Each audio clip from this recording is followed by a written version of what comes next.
Brenner Mills, Minnesota Vikings. Just want to win one before I die.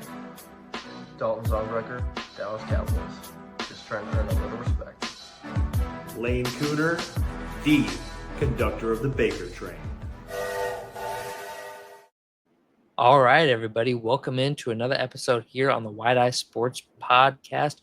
We got myself and Spoon joining us today, and we are going to talk 5 teams that we think are poised to make a bounce back season. So these are teams that were bad last year, that were not very good, that we expect to turn it around and get good fast. Just the 5 teams. We both talked about it. We both agree on these 5 teams. We agreed on the order.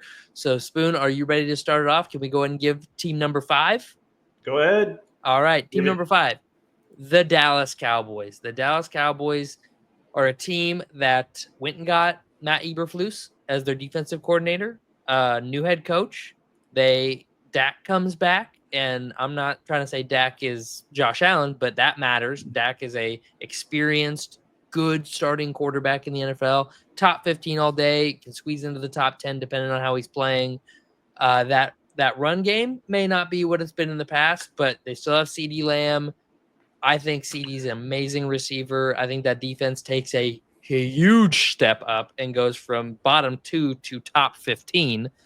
And I think that just because they have so much talent on that defense.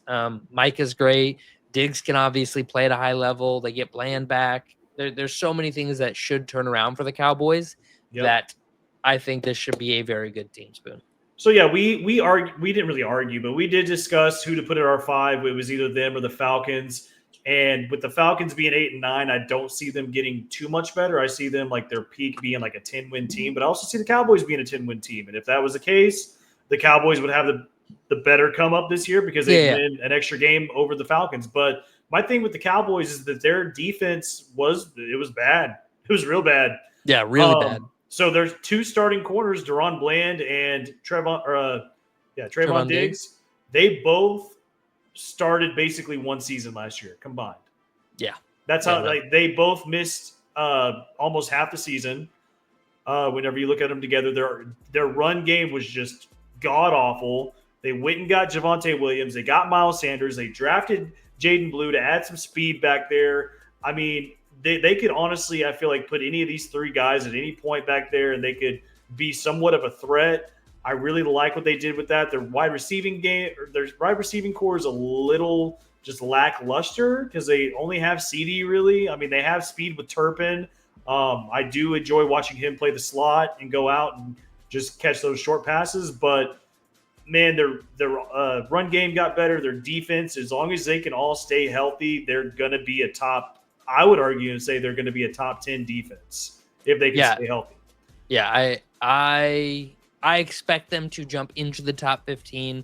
It would be a lot to go from 31st to top 10. That's a very high expectation. It is a high expectation. But I definitely expect them to jump 15 spots and be a top 15 defense. Anything less than that, I think, would be a subpar showing for the Cowboys. Absolutely. Next up, we have our number 4 team on the list, the Carolina Panthers. Carolina had a kind of a rough go at the beginning of last season, especially, but they bench Bryce Young midway through the season, and then he comes back. And especially like the game against the Chiefs is the big one that sticks out for most people. He comes back and plays pretty damn well, in my opinion. Like, he really showed like, I can come in and I can play in this league. I can do this. And they didn't win a ton of games necessarily. That's can be debated on whether he should receive credit because they didn't win or however you want to look at it. But I was really impressed personally by Bryce Young's turnaround. He gets benched early in the season. He comes back. And then, against Tampa Bay, he had 300 yards and a touchdown. Against Dallas, he had 220 yards and a touchdown. Now, he did throw 2 interceptions, which wasn't great. But, he showed that he can still deliver the ball all over the field. That was on 19 attempts. So it's not like they let him throw the ball all that much. And the Kansas City game I mentioned earlier, 21 attempts or 21 passes, had 263 yards and a touchdown. with a, I believe, 92 overall quarterback rating, which is just about league average. And then the final 3 games of the year against Atlanta, Tampa, and Arizona, Tampa, and Atlanta, he had a 107 passer rating, a 100 passer rating, and a 123.5 passer rating. All and had in those 3 games had 7 touchdowns, 0 interceptions, with about a 200-yard average. So you take that guy, you give him Tet McMillan, you draft Nick Scorton, you draft Trevor Etienne, I almost said Travis Etienne, Lathan Ransom, the Ohio State safety, just won a national championship. Cam Jackson, the huge D tackle out of Florida. You remember talking about him, like 464 pound guy.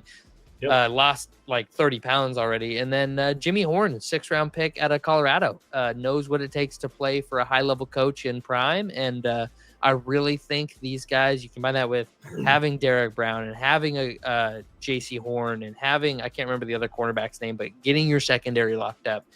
This defense can be good if Bryce Young can play to the level in which now he has Tet, he has Adam Thielen, he has Xavier Legette. He has some weapons. The run game is good. The running back room is super deep.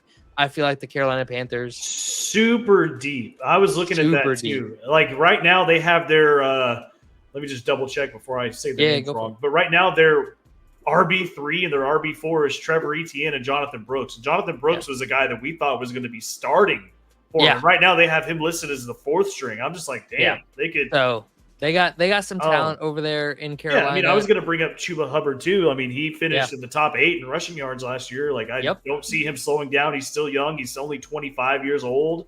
I was going to say this. He has an extra weapon now as well. Yeah, he had 1,210 last year. Yeah. He had 1,195 yards and 10 touchdowns. Yeah. Like, that's really good. That's really good for a team that really didn't do well. So this team, I just want to point out, this team went 5 and up. They're going up. Team went 5-12. They did play both Super Bowl teams last year. Mm-hmm. They lost to both of them, but if you go back and look at it, man, they only lost a combined 9 points. Yeah. 6 against Philly, 3 against Kansas City. And they also played Tampa, so they had a rough stretch there. So they played Kansas City. They played Tampa twice. Well, yeah, I know that, but I'm just saying, like, the stretch was they played Kansas City, then Tampa, then Philly, and man, 3 points, 3 points, 6 points. I mean, you really can't get much closer than that. Yeah, and the Tampa game was overtime. Yeah, they took Tampa to OT like this, and then they were just beat up after that and had to play Dallas, and they fumble it to Dallas, and they beat Arizona, and then they lose to Tampa again, and then they beat Atlanta. Yeah, they beat Atlanta to ensure that they were not going to the playoffs. Yep. Yes, they did. And I've said so far, I expect Carolina to be a team that is pushing for a wild card spot. I don't know if Carolina makes it into the playoffs by any means, but I expect them to be a, in the hunt team for a wild card spot. The number 3 team on our list, a team that Spoon had a little higher, I had a little lower, so we met a nice little even point in the middle. Because this team comes into every single season of my lifetime with expectations through the roof, and every year they fall short. That would be the Chicago Bears. And I am just, because of the history the Bears have of not delivering, I have an issue with putting them any higher. But I'm also smart enough football-wise to recognize they improve their O-line. That's going to help Caleb. Yep. The receiving core, really good. That's going to help Caleb. Ben Johnson, probably the best offensive play caller from the past 2 or 3 years. That's going to help Caleb. And then they were already a really good defense. I believe, let me double check. I believe they were top 10 in defense last year. They were not. They were 13th in defense, but that offense was 32nd in yards and 28th in points. So they were out there a lot. This is a really good defense. I do believe losing Eberflus does matter, in my opinion. Like at the end of the year, they were giving up in their final, let's see, points. So in their final few games coming down the stretch, they gave up 23, 38 to San Francisco. That's not good. 30 to Minnesota, 34 to Detroit. Those are both good offenses. But then they hold the Seahawks to 6, and then they give up 22 to the Packers, which is good, and the win late in the season against the backups. So I expect this defense to be good, top 15 to top 10 level, and then this offense should deliver at a top 10 clip. I was going to go ahead and take it over because you were talking about the defense. So not only did they go out and they drafted 2 offensive weapons this year in the draft, first 2 rounds, they got Colson Loveland, which honestly probably was a reach, but probably. Yeah, probably. It was. That was my reach of the draft. But I also think that they got a little bit of a steal with a possible first round, like late first round pick with Luther Burden. They took him in the second round. Yeah. So that one kind of puzzles me though. That one really puzzles me because they just drafted Roma Dunze the year before. Yeah, you draft Roma Dunze the year before. Yep. You already have DJ Moore, and granted, both those guys went on the outside more or less, and Luther Burden's a slot guy, so it fits schematically. But now you have Loveland, who's an X in your system, so he's going to be taking up slot snaps. DJ Moore, who's heavy screen guy, he's going to be taking up slot snaps. And Burden, everybody can't play in the slot. If Burden comes out and he's on the outside, they're going to go, okay, well, he's not getting the ball right here. I'm looking at it as they got Ben Johnson to take over their offense. They said, hey, Ben Johnson's really smart. Who do you want on your team? And this is, I truly believe that Ben Johnson said, I want Loveland and I want Burden. Oh, 100%. Those are the 2 guys that I want. Exactly what happened. And then give me the reins and I will get you guys to the promised land. And I personally think that is, I don't think the promised land is, I think that's a little too much. I don't think they're going to go to the Super Bowl. I don't think they're going to go to a championship. But I think that this 5-12 team from last year, they could make a playoff. They could go to the playoffs. Absolutely. I'm not saying they couldn't. Absolutely can make a playoff. And that's a huge turnaround after going 5-12 the year before. So that's why I had them a little higher. Yeah, that's fair. It's just this is the expectation every single year. I said it before we got on the air that Bears fans literally had Mitch Trubisky as the MVP favorite in the betting. Crazy. Justin Fields was an MVP favorite in the betting every single year.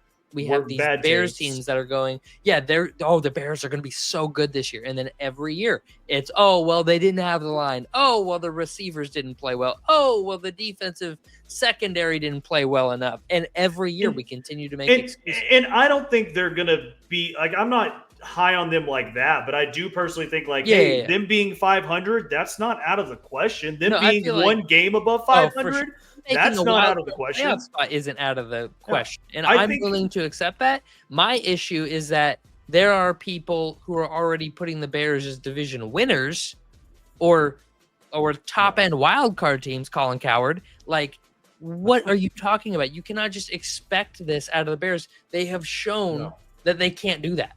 And until they do it, I refuse to just assume they will. If they go out and Caleb throws for 4,500 yards and the defense is top 10 and they play amazing under Ben Johnson, I'll have a totally different attitude about it. Yeah. But in the past decade, they have been off-season champs 8 times and not delivered except for 1 time. So their ceiling for me is definitely a wild card team. I think that's their ceiling. I don't think they went to the division. I think their ceiling is division winner with Ben Johnson leading that offense. If that offense clicks right away, this is a fucking scary team.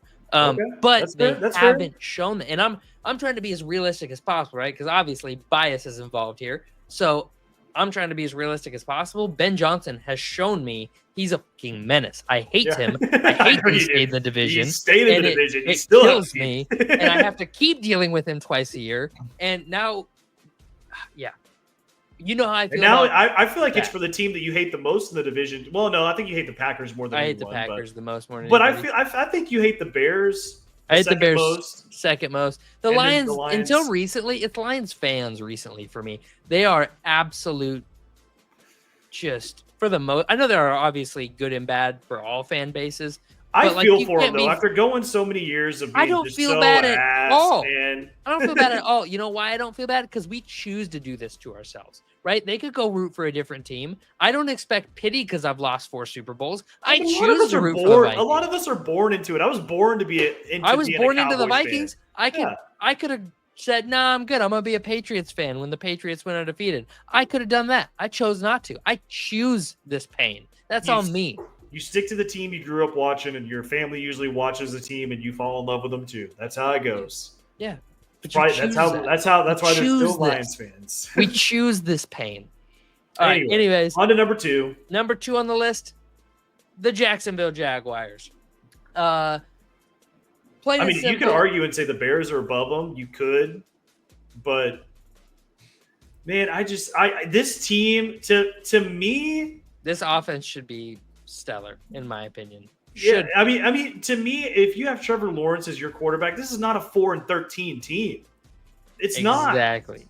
This is a 500 team, possibly making a run for the division against the Texans. I don't think they beat the Texans. By all means, do not put those words in my mouth that I think they're going to win the division. You just said they're going to beat the Texans, dude. But I think they could make a run and make it competitive with the Texans, possibly.